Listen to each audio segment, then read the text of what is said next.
My friends, welcome to the Jon Mahon Show live-ish from 2000 Trees Festival 2023, powered as always by Forever Fucking Loud. Forever fucking loud. Forever fucking trees. Yeah, 2000 fucking We're trees. here day 3, so we picked the best time to do intros because we're feeling great, aren't we? Yeah, we're feeling fucking terrible, my friends. We aren't going to beat around any bushes. You've been partying. I've been beating around the trees. You've been beating around many a tree this weekend. Anyway, what are we doing here, John? My friends... What the fuck are we doing? What the fuck are we doing it? My friends, we're at 2000 Trees Festival this weekend to show you what this festival's like. It's one of our favourite festivals in the British UK calendar scene. We've done a few, we did a review show in the last one, but I feel like I always forget how nice it is to actually be here. Yeah. Because it's just like, it feels like a breath of fresh air. Yeah, and that's not just because you're in the Cotswolds surrounded by some gorgeous nature. It's because things here are just so relaxed. Everyone's just so nice. Yeah. Too nice, if anything. Yeah, I like we a were bit of saying on the angst. preview, weren't we? Like, people feel extra nice at 2000 And Trees. this has honestly been one of my favourite years as well so far. Has it? Yeah. Good vibes, good bands. Good weather yesterday, not so much today. Today we have picked a day for it as well. Every other day, as you'll see in the interviews to come, it has been blistering. Yeah. And then the day where we're like, should we do the links today? Mother Nature was like, good one, dickhead. And speaking of interviews, should we get into the first one? We absolutely should. So, my friends, returning to the Jon Mahon Show following a phenomenal performance in the forest at 2000 Trees and a performance on the main stage earlier on today is Lucas from Holding Absence. Oh, my friends, it is the last day of 2000 Trees Festival 2023, and we are joined by one of the main attractions of this weekend, friend of the Jon Mahon Show, Lucas from Holding Absence. How are you, sir? I'm good, man. I'm sorry to hear there's such a low bar at 2000 Trees this year. Don't you dare sell yourself short like that, sir, because you were involved in one of my favourite features of 2000 Trees, which is the Wednesday night theme of bringing artists back who had a really good year the previous year, and they get like a showcase night on the Wednesday night. Like, what was that like as a band to receive that double invitation to come play the festival? Yeah, a huge honor, you know. It's like, even calling it the 2000 Trees Legends is a bit of a butt kiss, you know what I mean? But I'll take it. But yeah, it was lovely. You know, I think this festival and us, we've got a very romantic relationship. We've played today, once we play this main stage now, we've played every stage at this festival. And like, as of Wednesday, I just realized as well, we did the forest, but acoustic, you know? So because of Wednesday, we've done every stage as a band. Yeah. So it's like, so for me, it was like very special because it was like, that's the lowest kind of stage you can play at this festival. And then we're about to play the biggest stage. So yeah, it's really nice to be, you know, welcomed and appreciated the way we are by this festival, but also be able to almost remind ourselves of how far we've come, you know? It's cool. Yeah. Hell yeah. And I mean, they turned out for you in full on Wednesday evening. Like, I missed the first half of the set, but I was there for the second half, and it was such a beautiful atmosphere in that forest stage. I mean, like, what's it like, especially with a band that's got this kind of discography that you do, that is designed for beautiful locations? Like, did you almost feel like certain songs felt a little bit different, given the fact you were surrounded by trees? Yeah, I mean, you know, there were a few moments where I was like, God, I'll never forget this, because it was so you know, it's not a normal stage by any means. You're playing to a forest, so I mean, if anything, that's the epitome of 2000 Trees, really. But for us though, it was really important. We had 2 sets, and it was really important nobody felt like we were peddling the same product, you know. So we played, between the Wednesday set and today's set, we'll have played 17 different songs.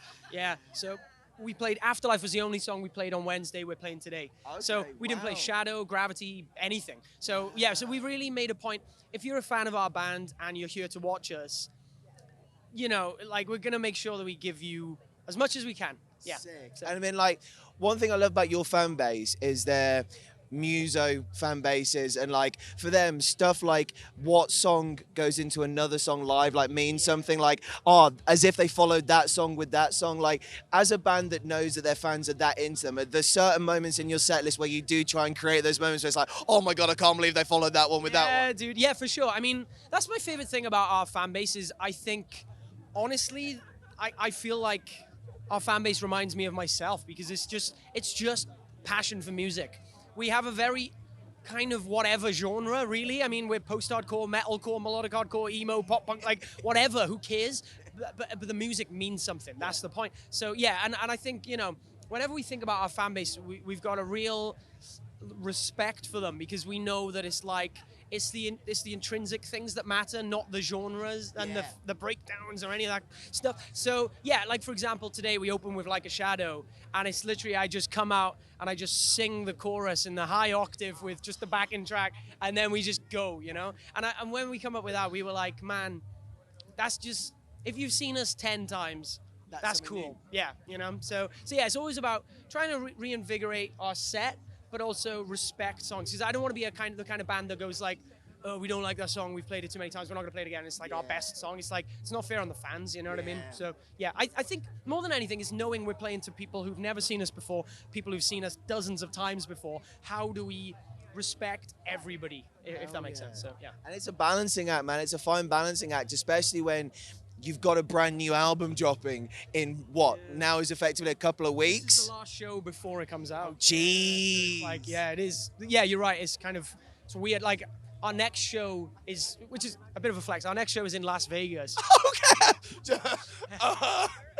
Whatever. But yeah. Who's that with? Senses Failing. Holy shit. So it's gonna be sick. But the point I'm getting at is like our album's out then, so we're a different band then. You know. So it's almost like our last chance to be the greatest mistake of my life, holding absence. Because yeah, everything changes after today, so it's kind of crazy. Yeah. Holy shit, and that is fucking exciting, bro. And like, have we got the Kintsugi theme coming with the outfits on stage today? Yeah. Well, one thing, yeah. I mean, because we've had these outfits. My girlfriend's like a brilliant stylist, and she's like really good at like creative stuff, honestly. So like, all of our clothes are like hand painted and like augmented and stuff, and it's really cool. But I think for me, it was like, you know, when we toured The Greatest Mistake so much, we would find ourselves like 5 weeks into a tour being like, oh, can I just wear my black jeans today or whatever? And it's like, so I wanted to make sure we had like outfits that we could wear every show that felt comfortable, but also felt cool. And like, so yeah, we're gonna be rocking that stuff for a hot minute, but yeah, it looks cool. And like, you know, we're touring in November now. We're doing like our biggest headline tour to date, and like, we're trying to think of ways to implement that Kintsugi and the white, blue, and gold splatters and stuff like into our like live set a little bit. So yeah, trying to figure that out. That's fucking awesome. Like, especially since you boys have started playing around with like more like accessorizing like your image as well. Like, I don't know who it is in the band who started to like wear eyeshadow on stage. Which is fucking awesome. And like, that can obviously play into the color scheme. Like, obviously, like, you're a big fan of the earrings. Like, I can imagine you get some like nice little Kintsugi Easter eggs going on those. Gold bits on. The problem is though, is like I got a silver belt on now. And I gotta be careful. You can't match silver and gold. I've been told. So, yeah. I swear, John Mulaney's got a belt. Oh my God. Well, bro, my last question to you today was actually one that I think some people find quite interesting. We were speaking just before this interview started about the fact that you got here on Wednesday to perform at the Forest stage. It's a festival. You're a front man. You've got to be very sensible with your behavior to make sure that your stage performance on the last day of the festival upholds. So you've been sober the entire weekend. How have you found it being sensible at a festival the whole weekend? Because I've been sober now almost 4 months. So luckily I went home for 2 days. Right. So thank God. You did make it sound like I was a recovering alcoholic for a second. But like, how did you manage 48 hours, man? But yeah, no, but like you said, you've been sober for 4 months. And actually, you know, this is something I've never really spoke about, but I don't drink on tour. So I will go, I mean, I will, you know, come August the 25th now, we're about to head off for 3 months.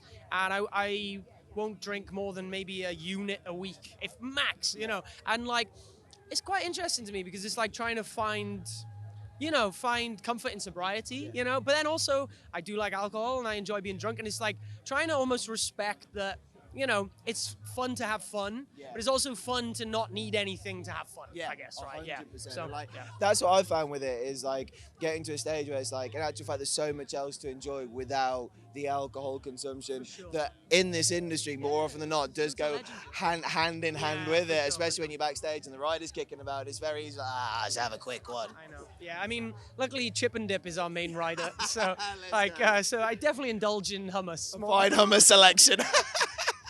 Well, Lucas, we cannot wait to watch you smash the back doors off the main stage of 2000 Trees later on this evening, my friend. Thank you so much for your time again, bro. Honestly, it's so Appreciate fucking you, man. good to Thank have you very much. Thank you, man. Best of luck with the album release. Thank you. Yeah, let's go. Well, that was the wonderful Lucas. from What a Nottingham dude. since- The loveliest, Honestly, I've loveliest said dude. this to everyone today. He's just like genuinely one of the nicest people. For banders of his size now, he's just the most grounded front man.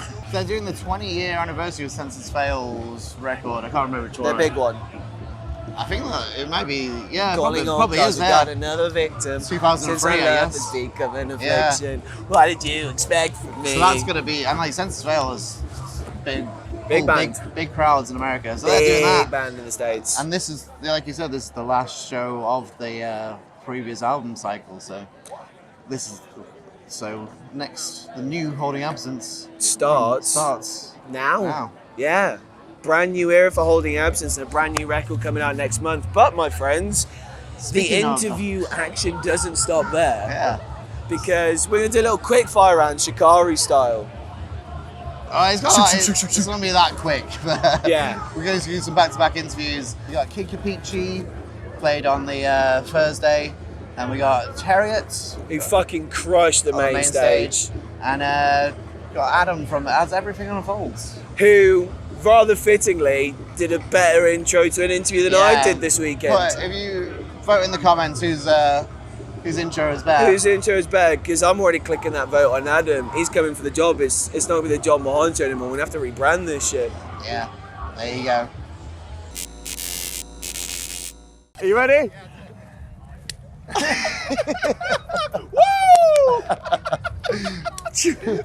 Nature Boy Ric Flair style. Oh, my friends, 2000 Trees Festival 2023, and our first interview of the weekend is with Kipichi. Hey. Let's fucking go. How we doing? Oh my days, boys. Well, how are you doing? Is the most important question. Good, mate. Good. Need a wee a little bit, but other than that, That's festival life, isn't it? That's festival life. Well, if we can keep you for 10 minutes, Yes. then we'll let you relieve yourself in the toilets. But I mean, I can imagine being up on stage earlier today was a hell of a relief and a release. Seeing that crowd in front of you, like there was front to back, side to side. Like, what was it like? Talk us through that feeling of going through the curtain today on 2000 Trees. You always have that thing where like we're trying to get out of it now. We always like, is anyone going to come? we Is always think anyone no gonna one's going to come? be there. And then they were, man. But this Like, has been like in fact, the first festival that people were there Yeah. was 2000 Trees last year when we played the Cave. Let's fucking go. Yeah, so then we got booked to do the main stage, and it's like everything's kind of felt like it's built up to this, and every festival we've done this year has just been like wall to wall, side to side, like you say. Yeah, mate. So it was like we're still kind of trying to put ourselves in that mindset of like there will be people there. Yeah. Build it and they will come. Yeah, And mate. coming they are. Yeah, mate. And building we are, you know.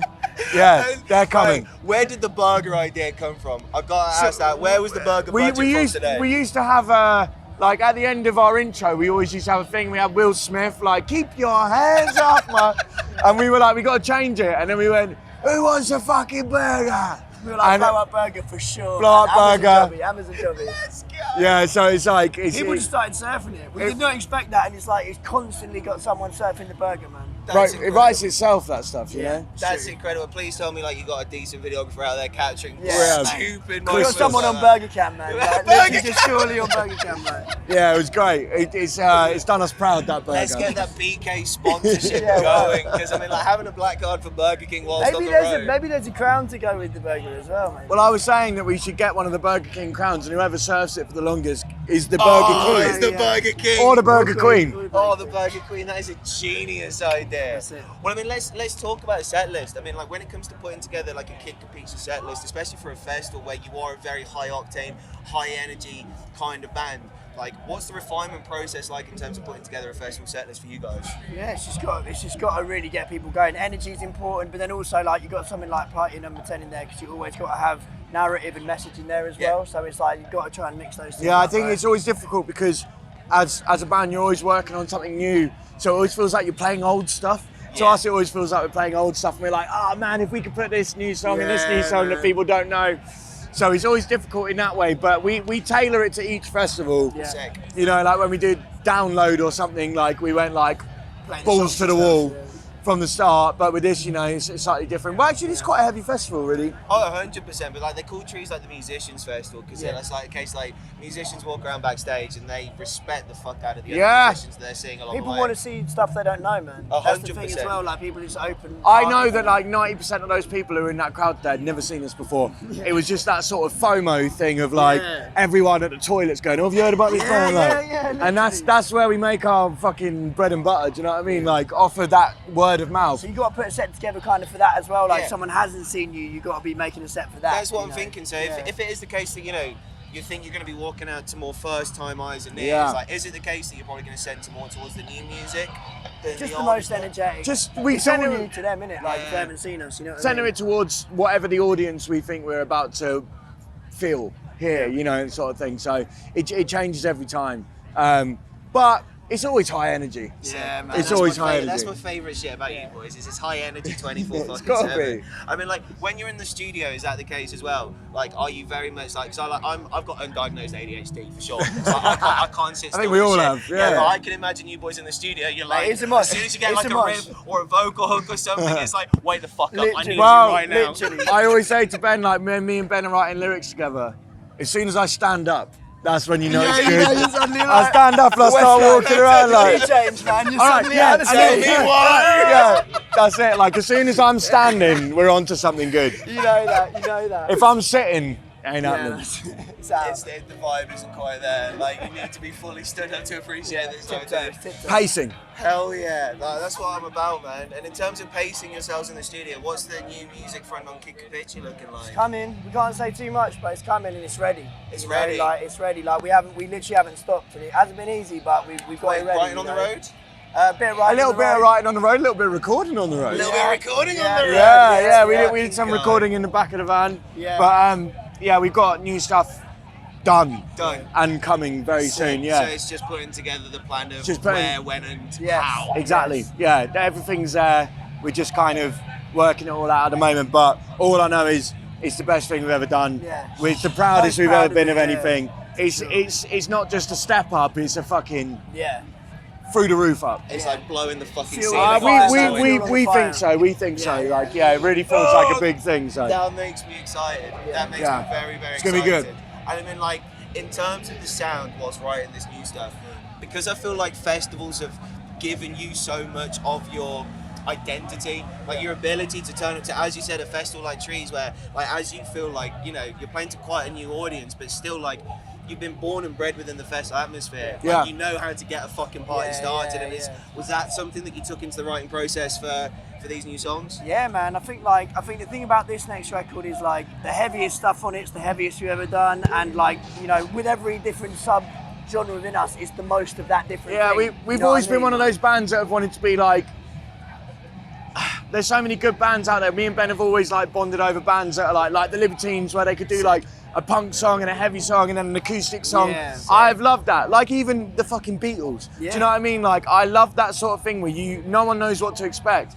And we've done that again with this album, where we've done like the poppiest stuff we've ever done, the heaviest stuff we've ever done. Let's go. That's And it's like you want to be able to listen to a band and distinguish them from the elements that are in there, but they're not necessarily the song. Like, oh, that sounds like that sort of song. It's like you can tell us apart because of the individual elements that make us up. But so that's there, and I feel like we've established ourselves as that. But I think it's like the most we've pushed it out in every direction we can push it. The wide net has been cast of it, but it's I'm an excited. album of I'm excited. extremes. That makes me happy. And I mean, like, I'm a big dance music guy. I fucking love my dance music. I love when rock or metal artists and dance music artists work with each other. What's the genre you'd say that's probably the most disconnected or disassociated from rock that you were inspired by or you took into writing on these new songs? I guess, like, when it comes to that kind of hybridized part of our sound, you know, we always look into things like, you know, Chemical Brothers and things like that, and like kind of that side of things where it is ravey. You know, it's the hybridized sound of what we do, but then always with riffs, you know what I mean? Still, you know, and even like sort of Massive Attack, what I said in a couple of tracks on this record and stuff, but like big sounds, you know, and that's kind of it, cavernous and big, you know, that's kind of it. It's like 3 different bands on this album. That's it. But they're all good. That makes me very fucking excited. Well, boys, the future is bright for Kid Kipichi. Thank you so much for your time. Thank you for having us. Wait to fucking hear some of this. Hey, let's Looking go. good as well, man. Look at these. Look at these. Beautiful. My friends, joining us on the Jon Mahon Show 2000 Trees Festival special right now is a person who is responsible for putting Birmingham on the motherfucking map right now with Heriot. Show a lot of love and appreciation for Debs. How you doing, my friend? Are you good? Thank you, Matt. I'm really good. How are you? I'm very good indeed. All the better for seeing you. And seeing you up there fucking smashing it as well. Like, how did that feel, as you guys said during your set right at the start? Starting off was at the Cave last year, now being bumped up to main stage. Yeah. That's our first ever main stage show ever. Debut main stage too. Yeah, so debut at Trees. Deb, you. Oh, I hate myself. Yeah. And years ago, before I was in the band, the first discussion about Heriot being a band was at Trees. No way. So full circle, as I say. Double full circle. Holy shit. And I mean, what a turnout for you guys on the main stage as well. Like, people were there and people were up for it. And I got to ask, where does the sword gimmick come from? I saw people riding into battle during your set with swords. Yeah, that's exactly it, man. Get him into battle. We've got like a medieval theme within our band with chainmail. Our EP is somebody in chainmail, the artwork, and there's that kind of theme running through it. So we wanted to get everybody in chainmail or with axes or something, but we were denied. So the swords are what we ended up with. I mean, that's a genius bit of merch. Are they Heriot branded swords as well? Yeah. Holy shit. A little Heriot sticker. I'll try and find you one. Oh my God, yes, please. And I mean, like, in terms of like that aesthetic, I see you, like, the further Heriot goes, having music videos where you're fully sat there like on a horse with like a Game of Thrones scene taking place behind you. Like, is that very much like the creative mentality moving forward with Heriot? Like, we're riding into fucking war with this shit. Absolutely. You've hit the nail on the head, man. That's my dream. I'd love for eventually, in a few years' time, for us to have like full stage production with the medieval theme going through, but fingers crossed we'll get there, but yeah. I mean, you're building a very solid community behind you to ride into battle, like, down the line. And I mean, like, let's talk about the Heriot sound, because I've known you for years. Like, I've seen you like shredding on Twitter so many times, like going over the top and making songs sound even better than they were originally recorded. Like, at what point did that guitar playing lead to you learning the guttural techniques that you're now doing on stage?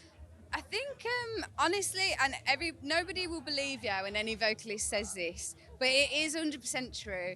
It just happens. There's the kind of, I've done backup vocals before, really slightly in other bands, but not for very long and not for very much. I'd do like literally one word. Or was it still a growl? Yeah. That's it. But when we were recording the first songs in the studio, Jake had lost his voice, so it was kind of like a little bit of a joke of like, I'll go on Deb. And then we laughed about it and was like, oh no, I'd just like give it a go. And then from that point on, I just ended up doing vocals. Yeah. Holy shit, what a wonderful happenstance. And I mean, like, yeah, the best kind of happy accident though, because I mean, like, the power in which your voice commands alongside your guitar playing, like, creates such a bonus presence for Heriot on stage. And I mean, like, is this now something that, like, now that you know you can do it, have you started like refining the process and like maybe like looking into like techniques and stuff with it? I'd love to. I need some downtime from touring, but I'd really like to have some lessons. Anybody knows some teachers? So. Well, Melissa Cross, like. I mean, I'd love to get lessons from her, wouldn't we all, man? Yeah, I'd love to, just to make sure that I'm doing it okay for the years ahead of us, fingers crossed, with touring. Just because it's not a natural thing to do, I guess. Yeah. And clean singing as well. I've never ever sang before this band, and I'd like to get a bit more tips of how to be better with that. You've got a powerful set of pipes, like a hell of a set of pipes. And like, in terms of like playing guitar at the same time. Was that an easy transition for you? Like, was it no? No, not at all. It sounded awful for a little while. It was hard to like coordinate vocals and playing, and now I feel like it's passable. I hope it's passable. More than passable. You're selling yourself short there. Yeah, it's just been, and myself and Jake have that issue, so now we're trying to write riffs that aren't going to be too much of a mess between doing vocals and playing. So I suppose what you can do as well is, like, as you're getting used to like this technical transition, is you can have a slightly simpler guitar riff whilst you're doing your vocals, and then when he's stepping it up, then you can bring the shred. Yeah, that's exactly what we try and do now. I think we were a bit ambitious with the first tracks that we put out, but now it's getting more sensible with what we can do. But the size of the shows that you're playing are not getting more sensible. If anything, they are getting sillier and sillier, because let's talk about some of the big shows that you've got coming up. Like, you've recently been announcing just some massive fucking gigs left, right, and centre. Yeah. Been really, really, really lucky that we're joining Architects for a few shows. Yeah, you fucking that feels really, really mental to say out loud. Really, really mental. But yeah, we're really lucky that in a couple of weeks we've got the most stupid time ever, and we're doing those shows and ending with Wacken. So. Oh my fucking God. Yeah, it's really silly, man. Yeah. And if I'm not mistaken as well, haven't you had some shows where you've had pyro going on? Yeah. But we didn't know. I swear, like whoever was doing it was like the best person at doing it. Like they timed it really, really well, but we didn't know until we like watched it back. Like obviously, you can feel it's different, but yeah. Did it take you by surprise? You're like, what the fuck is that? Yeah, man. We got back in the van and we're like, have you fucking seen this? Like, that's crazy. Yeah. If anybody else wants to do that for us.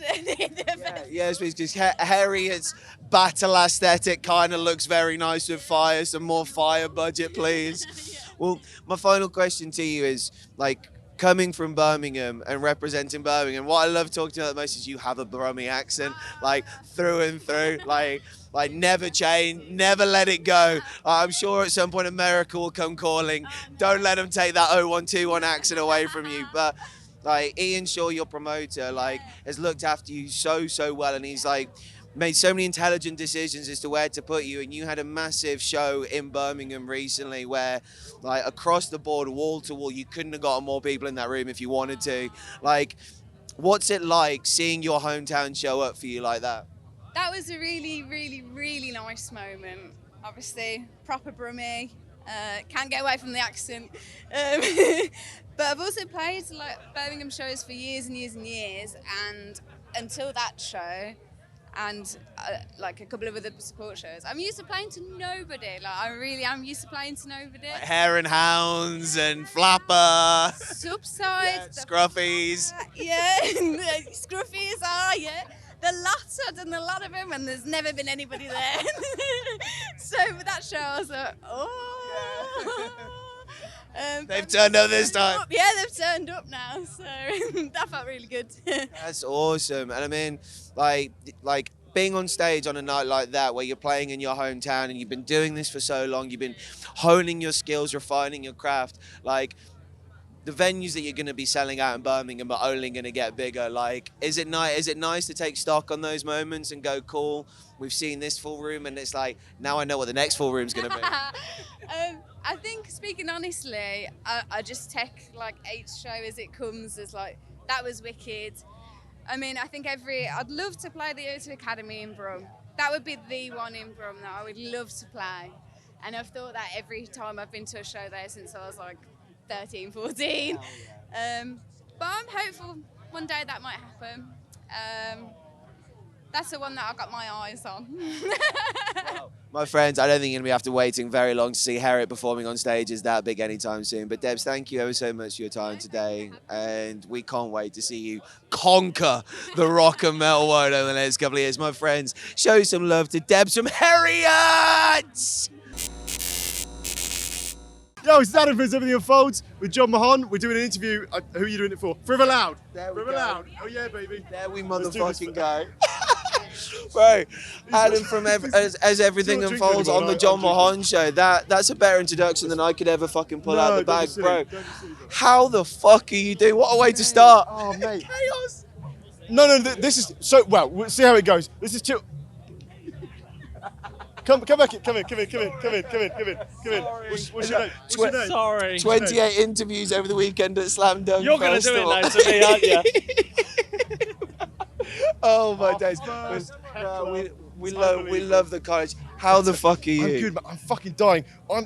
At least you've got holes in yours. I haven't got no holes in my jeans. Did you not bring shorts either? Because I forgot shorts. Mate, I was like, if I just come in, one outfit, I'm just raw dog it. We'll be fine. One fit for the day, don't worry about it. You know what I mean? And you'll be fine. And I'm really regretting that choice now. Yeah. I'm really regretting that choice. But the smells that are going to be coming out of crotches around about midnight this evening, it'll be like a full day's worth of brew. Oh, mate. The thing is, everyone will be the same. So, like, we'll kind of get away with it. You'll be there going, oh, Jon, do you smell that? And you're like, yeah, man. This guy behind me is so bad. There's like really just palm it behind you as much as you can. Like, pass the parcel for smells. Yeah, innit? Like, it'll be fine. Nobody's going to say it to you anyway. Look, somebody's like, Jon, is it you? And you're like, what, me? What, me? It's not me, mate. No, I DJ for a living. You know what I mean? No, I'm used to it. I sweat professionally. You know what I mean? It's not me. No, it smells like cherries, mate. Well, I mean, like, you sweat professionally as well, because I've seen you going hard as fuck on stages multiple times. And like the last time I saw you guys was out with Enter Shikari. Oh yeah, oh mate, that was so sick. And Rao's here as well, just kicking about. Is he? Yeah, I was at the bar and I was like, Rao, what are you doing?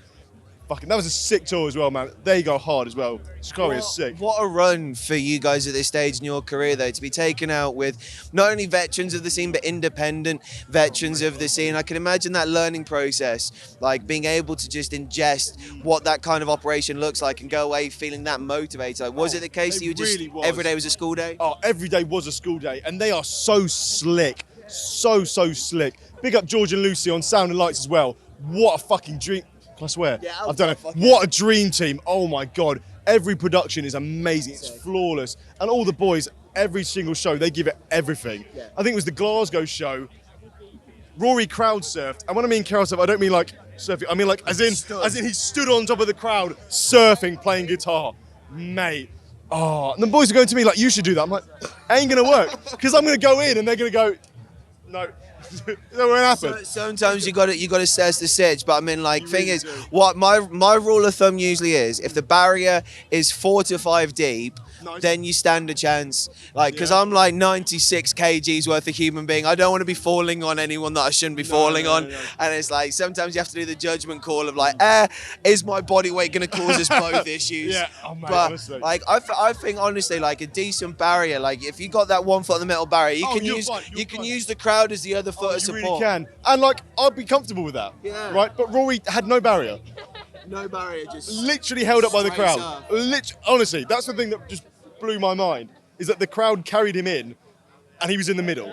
So when are we getting you doing this shit? That's my question. When we sell as many tickets as they do. So check back in, I don't know, 10 years. Well, bro, that Wolverhampton show that I saw you, man, there was a hell of a lot of people who showed up for you that day. And like, considering that venue as well, they put an extra 500 tickets on sale that week for that show. Like, people still showed up early to see you guys, and like you guys sounded amazing. Like, you had a lot of energy, and I mean, like, in terms of like your sound as well, I love the fact that you, like Shikari, do draw influences from other genres. Man, honestly, I feel like, I mean, I don't know, sometimes I feel alone in this, sometimes in some bands. It's like, you want the diversity of sounds, don't you? You don't want to be the same. Same thing when you're DJing. If you just played the same genre on the same song, it just gets old quickly. You know, you want to have that, it wants to rise up and fall down and be a thing, and then whatever mood you're in, you can listen to it and you're having a nice time. Do you know what I mean? Maybe you're partying, that's one song. Maybe you're like introspective, that's another song. Maybe you're trying to kick people in the pit, that's another song. Do you know what I mean? But like, you have to, you got to do it. But like, you've got to do the whole bases, man. Otherwise, it's just like one size fits all, and it doesn't. Do you know what I mean? And in terms of that sort of like back end of the programming of the As Everything Unfolds sound, what's your favorite thing to bring to the table on that front? Like, what's your favorite sort of like songwriting trait that you've got at the moment where you're like, I love just adding a sprinkle of that into tunes? Well, all right, I'm gonna it's a leak for whatever's coming next. I'm not telling you what is coming next because we've only just restarted with the new stuff. Okay, so it's like caveman riffs. That's the. It's like we were like joking about it. We're like, all our stuff is a little bit more melodic, and we're like, okay, how do we kind of change it and bring it something fresh? And it's like caveman riffs. It's all like, dun, dun, dun, dun, dun, dun, dun, dun. And it's like, I'm like, it goes off, and because we don't normally do that, because it's more like, you know, melodic breakdowns. Do you know what I mean? It's not just open chunks. We're like, let's just do it. Oh my fucking let's God. Just go straight caveman. Let's just have it. And the crowd love that, man. Like, if I see that live, I'm like, let's go. I'm ready to do it. Fucking caveman. His mate, it's caveman, honestly. My fucking George, the bassist, he was just like, man, he's like, do it. And we were like, nah, I don't know, man. I don't know if it's going to work. Oh, it's nasty. There's one, it's like caveman with a pinch harmonics in it. Oh. It's naughty. I can't show you. If I could show you now, it'd be I can already see Ollie frothing at the mouth behind camera. Like, as far as our show is concerned, like, Ollie, when it comes to anything guitar or techie, whenever we have artists on, Ollie is the go-to guy. And anytime you mention anything nerdy like that, I just see Ollie's eyes start eyes lighting up. Honestly, I can see a big gleam of light behind those sunglasses. I really can. Oh, there he is. There he is. That's fucking amazing, bro. So, I mean, like, not to pry too much, do we have a timeline in terms of, like, new music? Like, is there a rough schedule? Like, I reckon I would love for early 24. Early 24. That's very optimistic. That's very optimistic. That's bold. But we haven't really. So we've just come to the last album with our current album, Long Branch. Love you, Manuel. You're an absolute G. And we're just seeing the field, seeing who else is there, seeing what they do. And it's going to be a give and take between what we want to do, what they want to do. If it's a bigger project, it's going to be later. If it's a smaller project, maybe just to bridge the gap, we could be looking early 24. And that I would love to have something in time for festival season 24, just to bring the new stuff in. Because otherwise, like 2 years for an album is a long time. You've gotten a lot of juice out of the girl. We have. I mean, listen, we took a page out of Loath's book because fucking that album is incredible. And like, they're still going. What is it, 4 or 5 years on that album? And don't do another one. They don't need to. It's sick. They don't need to do another album. But the great is that they can do it when they want to do it. They're not being forced into it. And that's the thing that you see with people, isn't it? That like, they have to do one because, you know, the hype comes off or whatever. But if you've got the album, you're solid, just ride it.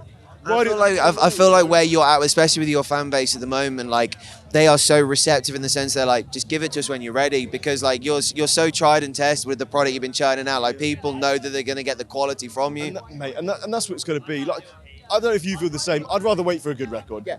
I'd much rather wait for a good record. I'd rather it be done on the artist's time rather than on their dime. Like, it's like trying to milk something whilst it's hot versus actually letting it fucking get to the point where the person making it is satisfied with it. For sure. Otherwise, I mean, if we're not careful, it might end up like Chinese Democracy by Guns N' Roses. I mean, it's just, and I'll see you in 10 years. I'm like, yes, it's done now. We're ready to go. Cool. But, start your stopwatch. I'm starting the stopwatch now, man, honestly. Oh, well, Adam, thank you ever so much for your time today, bro. Honestly. And honestly, like, we cannot wait to see what unfolds next for you, bro. I had to. He's I had to. All right.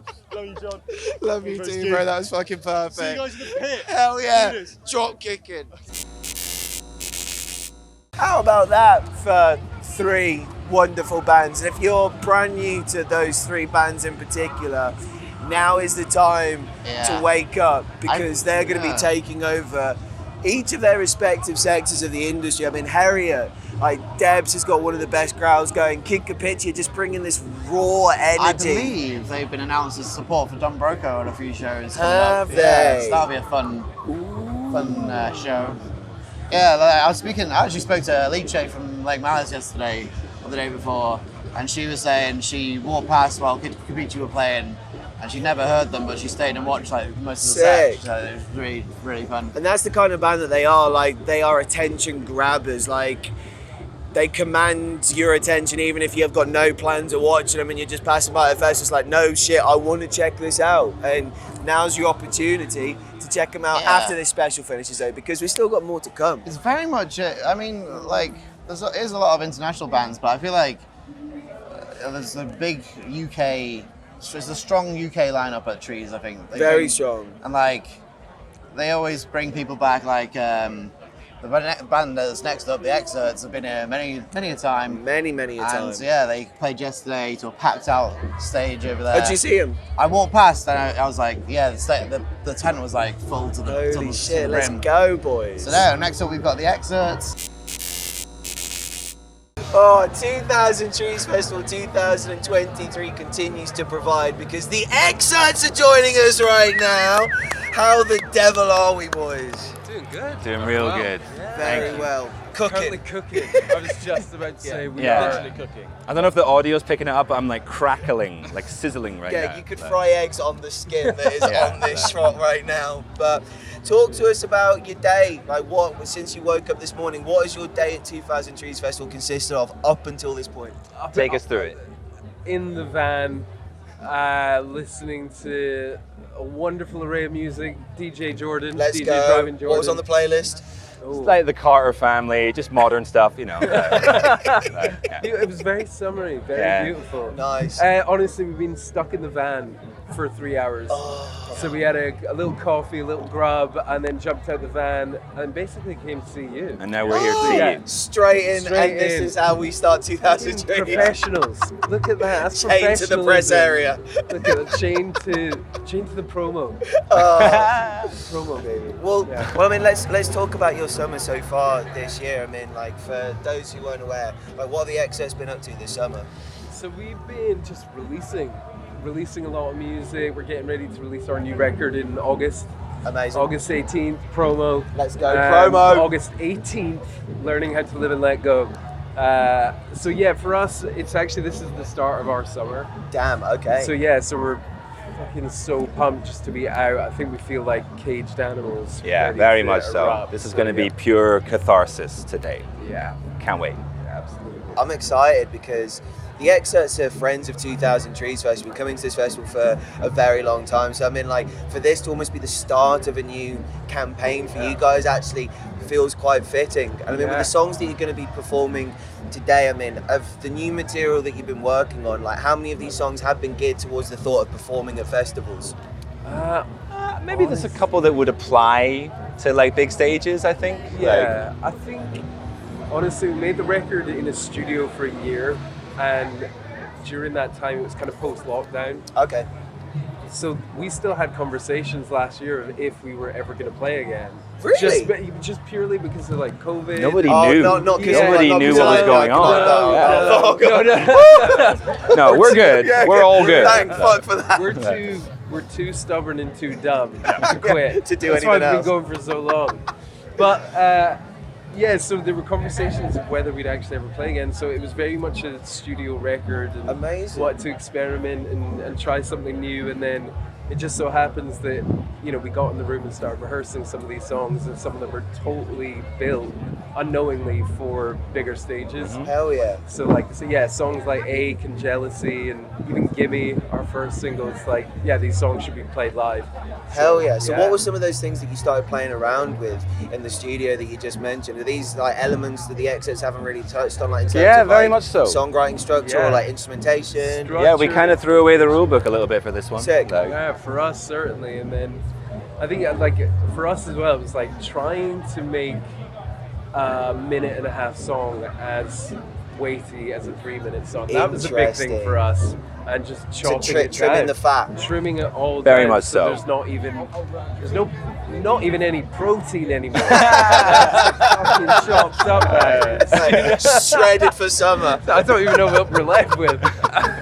just I don't know. I have no idea. Just nutrients. Just nutrients. You Your get Xcerts fucking, nutrients. punched in the face by rocking nutrients. That's interesting, because I mean, like, in the day and age that we're living in with the TikTokification of the music industry, I mean, like, we spoke to Motionless in White at Download Fest, and obviously, like, those guys had a massive boom because of that social media platform, like, what a clip can do in terms of your virality. And I mean, like, as songwriters, it's probably something that you don't want to be thinking about going into studio, but at the same time, like, if something can provide you that moment where it's like a lyric or a melody that can be used in a video that people can then start trending audio with, then all of a sudden it's going to catapult your band. I mean, like, look at your Sleep Tokens and your Bad Omens. sure. And I mean, like, you saying that about focusing more on like the 1.5 minute, like, was that something that you felt where you're like, we've created so many like little big moments here that like have their time to shine? Yeah, I mean, honestly, I don't think our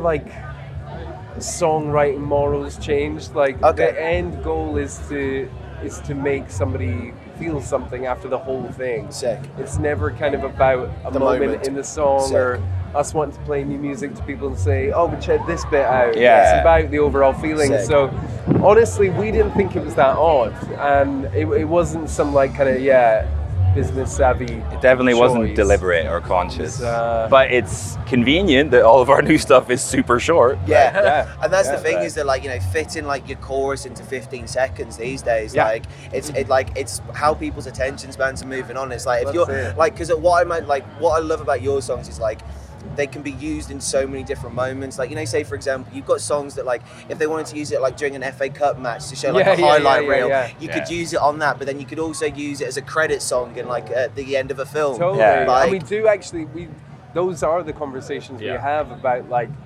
again, it's like, what does this song make us feel? Does this feel triumphant? The imagery that generates around it as well. Like more so than like music.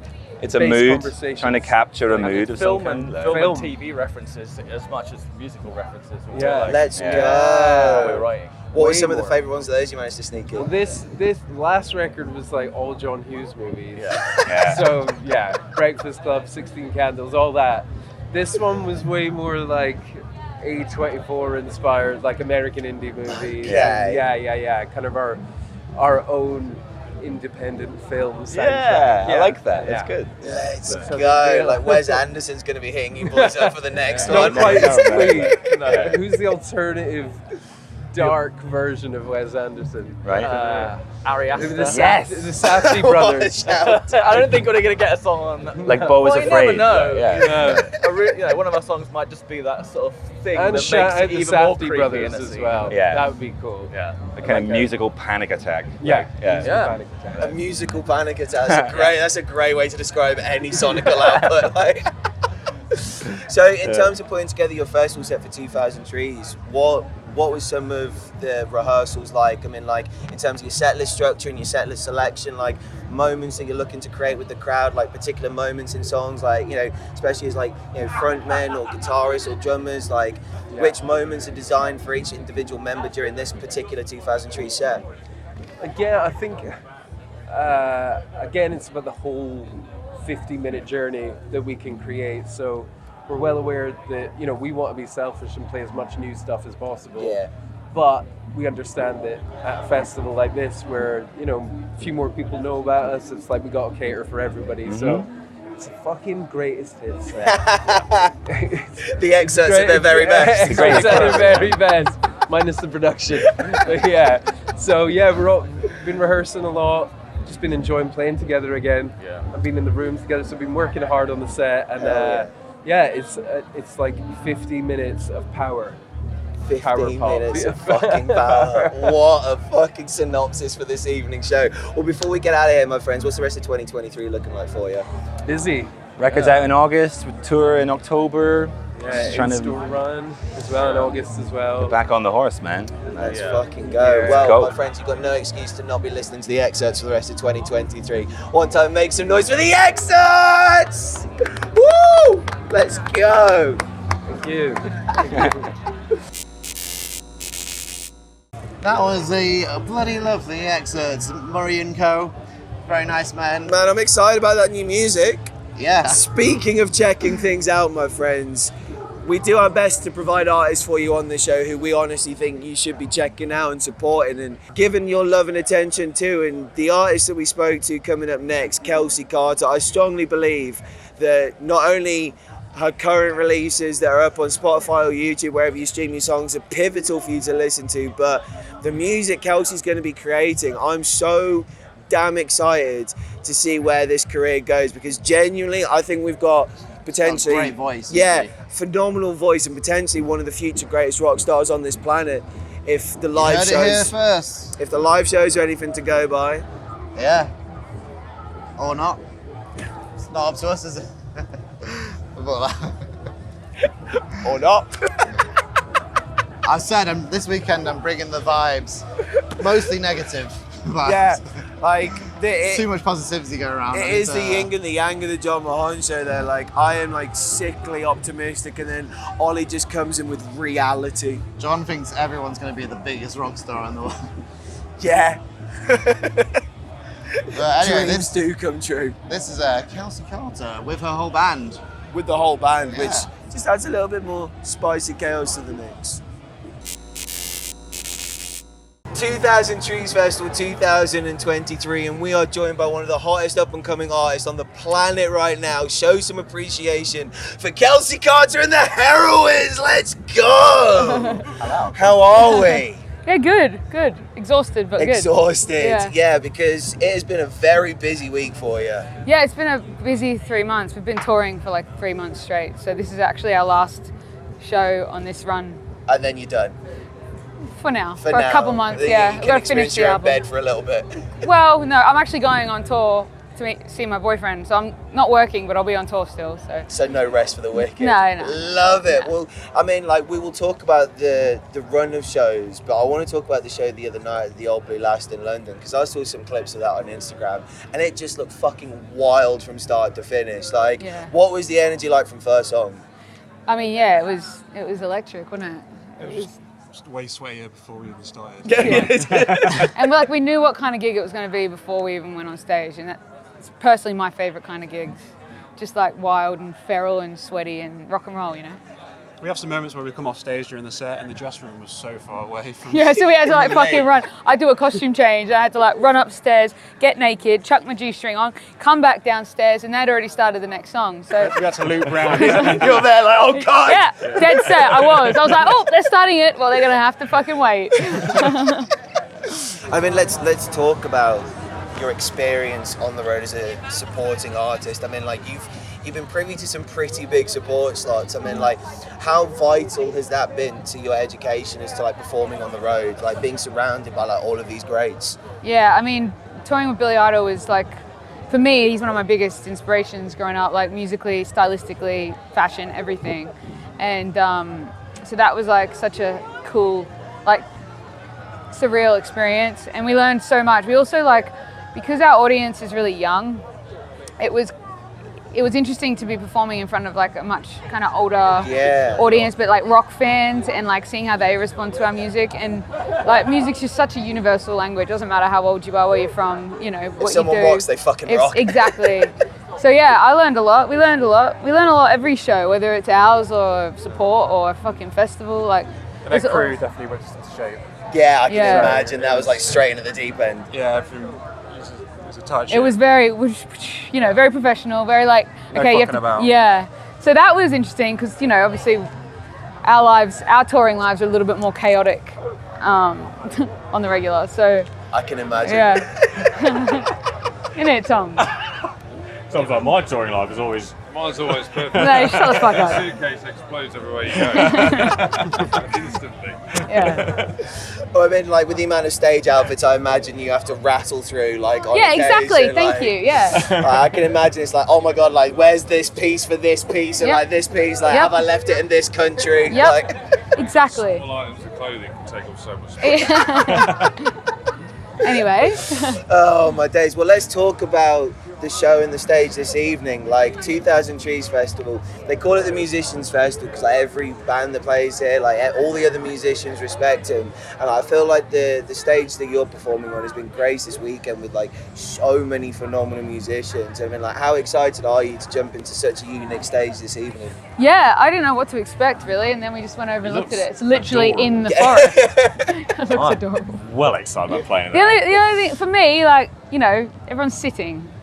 Well, they won't be. Get the fuck up. Oh, no. What, were they sitting when you went over there earlier? Well, there's another band playing. Oh, okay. Yeah. So, like, Holding Absence played there on Thursday night, and every single person was stood up. Oh, cool, So, yeah, okay. I don't think you have to worry about people being on their feet for it. Cool. But I mean, like, have you thrown in, like, a cheeky acoustic number just because you are in a forest? Or, like, We took it out. Oh, you took We did. the acoustic one out? We took it out because we did it at in Belgium the other day. This, you know, we catered our set list to be only 30 minutes, which is hard, and so we put it in on that festival, and we decided it should have been a different one. So then today we're like, oh, let's swap it this time. We can It's always a rock sub it back. festival, isn't it? Yeah. True, very true. But how often do you get to play the forest? Never played a forest before. There we go. I feel like an elf. This is your dream. This is my dream. Yeah. I want to be Lord of the Rings. Well, yeah, I was going to say, you're going to be Lord of the Oh, Rings Nate. characters this afternoon.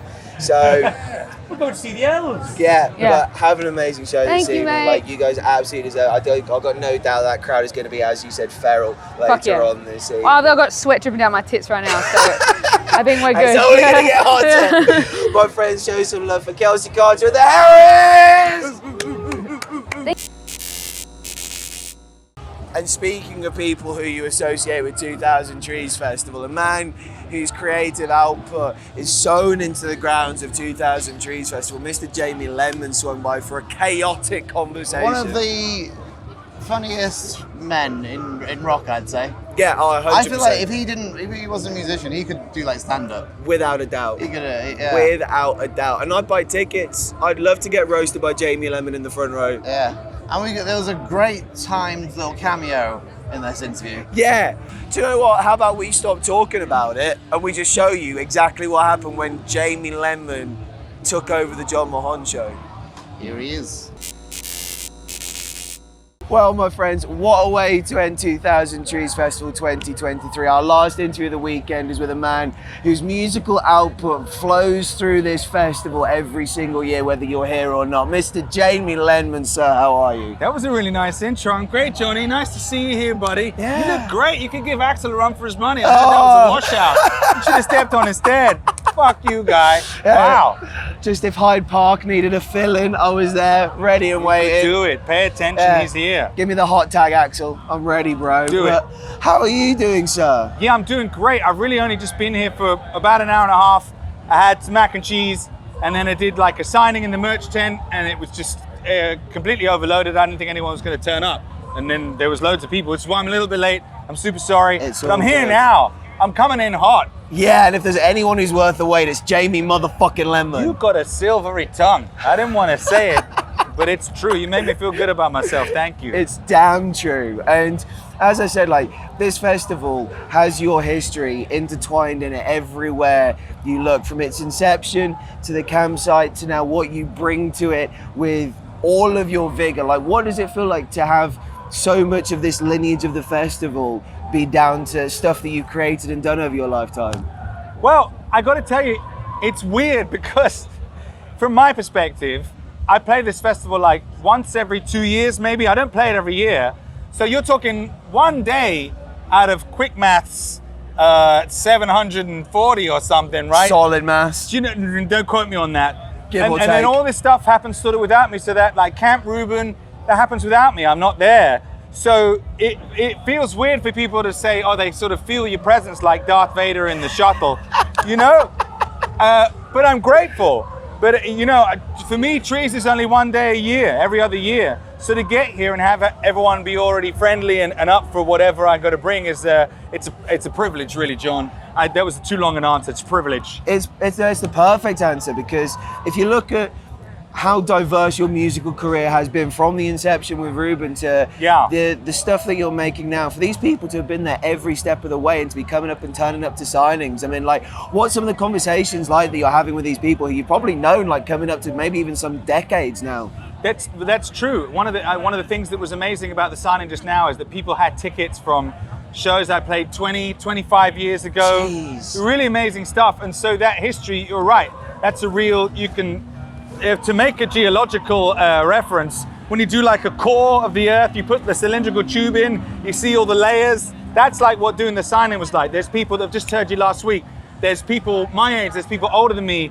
I signed a thing for a little kid who's like 10 years old. He's just got into my back, whatever. So it really is like all of history's happening at once. That was a pretty good one. That's a great answer. Yeah, you're on fucking fire today, sir. Don't let me slow you down. Because I'm on the water. The liquid. Are you sober this weekend? I'm sober every weekend, baby. Let's go. How many years, sir? Well, since I was born, I never drunk. Never ever? No, I had one drink at one gig once, and that was enough to convince me never to do it again. I spent the whole show with my ass to the audience so I could see me on it, because they had a camera like this, but it was showing a screen behind me. So I was like, hey, how's my ass looking? It looked pretty good. And that was the only time you had a beer? It was the only time I had a beer before a show. They're very And bad. You couldn't risk releasing that level of booty to the world again. No, I hope they haven't still got the footage. Like polar ice caps would continue to melt at an alarming rate. Too fast. We'd have to go swimming. What do you say, buddy? Can I hold you to ransom if I get a hold of it? Please, I can't wait. I'm gonna get held to ransom. Oh, well, I mean, 2000 Trees Fest was the kind of place where anything could happen. I mean, a couple of years ago, we were watching Bakovi and we saw a fridge crowd surfing. Wow. So Wow. Anything can happen at this festival. They're the glow in the dark band, Bakovi, right? Yeah. Pretty cool. The glow in the dark. Aren't they? Yeah. That is such a great synopsis. But it's of true, Bakovi. right? It's fucking true. So, I mean, like, as someone who, like, very rightly so has his finger on the pulse, I mean, they call 2000 Trees the Musicians Festival because like, a lot of the musicians walk around and respect the other musicians who are playing it. Yeah. Because of their prowess. Are there any musicians this weekend who you've got a certain affinity with? Yeah, and they're all fucking playing the exact same time, same as me. I see my boy St. Pierre, they come in, they're supposed to be playing yesterday. They picked up load set, same time as me. 100 Reasons, my boys from Farmer, they're here, they're playing same time as me.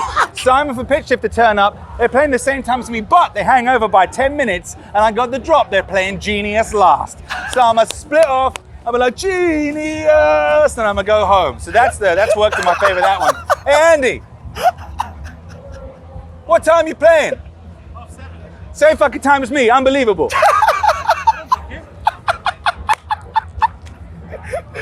That was the most perfectly timed interview cameo, potentially of all time. He's my boy from back in the day. What are you gonna say? Yeah. Oh my God, as if he was waiting for the question. He is. He's been hanging around me. Oh, look at that. It's the Hingle family coming up in here. Wow, this is great. This Everyone's is perfect. coming. This is what we love about 2000 Trees, man. It's such a family-esque kind of vibe. For sure. Yeah. And look at that. Hingle Junior, Hingle Senior. How you doing? Wow. How are you? I'm doing great. I did so much stuff. I'm on the water. I don't know if I'm going to survive the next 50 minutes. We'll find out. Jamie Lenman is a one-of-one character for these kinds of reasons. Like, your ability to just know everybody is so admirable. Like, you're just stood in one place and you've got people flocking and waving from all corners of the I don't know festival. everybody. What's your name? Yeah. Who is this guy? Who's this guy? Who's his plus one? I just got a very good acty face. You can't see my eyes through the glasses. You can't see my mouth behind the stash. That's how I rock it. How you doing? Speaking of the stash, very strong stash getting. Is the hair still going strong on top? No, it's bad, man. Look, this is why I specifically asked not to do an interview with you. It put me to shame. Let me share some of that bullshit. Unbelievable. Why do you think I'm wearing this hat from a charity shop? God damn it. I'll give you twos on it if you want. Okay, thanks very much. No, I've got your back, bro. All right. Well, my last question to you, Jamie, and it might be a little bit of a cliche one. Out of all your years coming to 2000 Trees Festival, is there a moment or a memory that sticks out in particular? Yeah. Do you know what? I came here a few years ago to launch my record, Devolver, and a reissue of one of my old records with the band. And I knew we were going to be playing a Queen cover, right? Ooh. And so I ordered, for the show, like Freddie's yellow jacket, but it didn't arrive in time. And on the morning, because I was waiting like the morning of we had to go to the festival, it didn't turn up, and that was my last chance. So I thought, fuck it. I saw that the depot was on the way to 2000 Trees. So I was like, fuck it, I'm coming to the depot, have it ready. So we did a detour to the depot where the parcel link was supposed to arrive. I went in there, busted it. They went and got the leather jacket, the yellow, and I wore it on stage to sing Fat Bottom Girls and Boys. And it was great. That was a good memory for me. That's a fucking amazing memory. Yeah, there's pictures. I still got the jacket. And it's because of that banging booty that you'll never see Jamie Lenman having a beer again, because those cheeks cannot be contained. They're not for sale. No, sir. Only for rent, my friends. Jamie Lenman, thank you ever so much for your time today, my friend. Thanks, Martin. We will give you back to 2000 Trees. See you later. My friends, we can't thank you enough for sticking around this long, and thank you ever so much for watching the Jon Mahon Show, live-ish from 2000 Trees Festival. And if you haven't been to Trees yet, get your ticket for next year. They're already on sale, I believe. I think you can get like a discount. 30% off, is it? Early bird special. Yeah. So get your tickets. They're going to have a great lineup. It's a great festival. Before we get out of here, have you got any predictions for headliners for next year? Because I got one. I want Sleep Token. That's a great shout. That's a really good shout. I don't think they would though, because Wembley, innit? Selling out Wembley in 10 minutes. Yeah, but Shikari played it. True. Very, very true. That is true. But based on some of the posters I've seen walking around this weekend, Taking Back Sunday. Yeah, that'll be a good one. Do you know what? Right. Well, we said to James, we spoke to James the other day, and Deftones has been on his hit list. Yeah. And like he's just say he's been asking them every year, so maybe. Maybe. Chino, pick up the phone now. Yeah, and yeah, I just think I would probably just come anyway, just regardless of who's playing. Just for because the it's vibes. a fucking lovely time. Yeah. So thanks for watching. Yeah. And subscribe. Don't forget to do that shit. Like all if, that shit, yeah. if you enjoy this shit, fucking join the party. Subscribe. Do the notification thing. We're not your parents. You don't have to, but it's obviously appreciated. It makes a difference to our lives. Might not make one to yours, but we value you regardless. And go on Forever Loud and buy some merch. Do that. So I can My eat. friends, all that's left for us to say is my name's Jon Mahon. Peace and love. Stay alive. And I'm Ollie. Go F yourselves. Oh, he pulled the punch. Go fuck yourself. There he is. I love you, really. Peace.